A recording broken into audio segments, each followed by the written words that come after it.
uzanır. Nuranə Tələt qızı, Şahin İlhamoğlu, Əntiqə Fərəcova, ASTV Xəbər.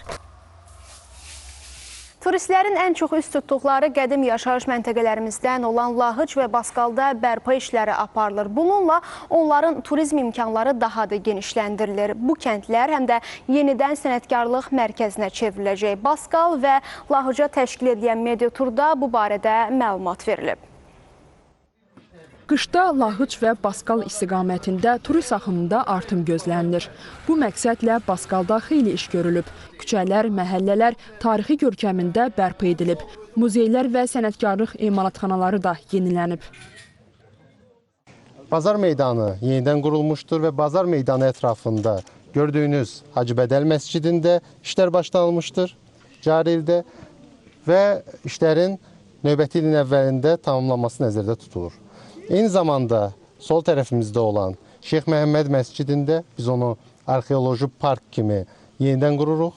Bərpa işlərinə başlanılmışdır onun və ilk öncə arxeoloji qazıntılar aparılmış və olduqca dəyərli artefaktlar müəyyən edilmişdir və bunun davamı olaraq həmin Şeyx Məhəmməd məscidi bərpa edilərək arxeoloji parka çevrilmək üzrədir. Partisan Məmməd adlandırdığımız Məmməd Bağırova məxsus İtalyan stilində tikilən Baskaldakı ev bərpa olunaraq belə deyək, həm muzey, həm də ki yaşayış evi, yuxarı mərtəbələri yaşayış evi kimi istifadə olunacaqdır. Baskala gedənlər qədim sənət nümunələri ilə də tanış olacaqlar. Burada qədim sənətlər yenidən bərpa ediləcək. Məşhur kəlağayların istehsalı da artırılacaq. Baskalda kəlağayının tarixi qədim dövrlərə qədər gedib çıxır. Buradakı Baskal kəlağaylarının əsas xüsusiyyəti ondan ibarətdir ki, bu kəlağaylar xüsusi təbii boyalar vasitəsindən hazırlanır və onların hazırlanmasında, naxışlanmasında xüsusi qəliblərdən istifadə olunur.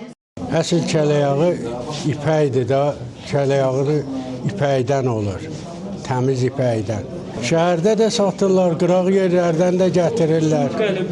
Əvvəlcədən olubdur bu qəliblər. Məsəl üçün, tarixi 1000 ilə gedir çıxır. Baskalın tarixi 1000 ilə gedir çıxır. Təbii rənglərdən də istifadə olunur, adi rənglərdən də. Baskalda aparılan bu işlər təkcə tarixi irsin qorunması deyil, həm də bölgədə turizmin inkişafına böyük təkan verir.